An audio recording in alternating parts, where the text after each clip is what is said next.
So you might be thinking that this 4th of July is not as exciting as in the past, what with it being 2020 and all of the 2020 stuff with which we've had to deal. And yes, this first half of 2020 has been difficult. But here in the US, we've had some difficult times before. Like back in 1989 when biker shorts were a thing, or going back even farther to the 1970s when people were sleeping in round beds. Oh, people are still sleeping in round beds? That's so confusing. How would you roll in or out of bed without falling? My point is that it can always get worse.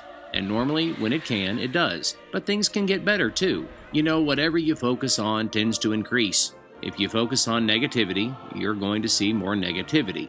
It's like algebra. When you add two negative numbers together, the answer is going to be negative. But when you multiply two negative numbers, you get a positive.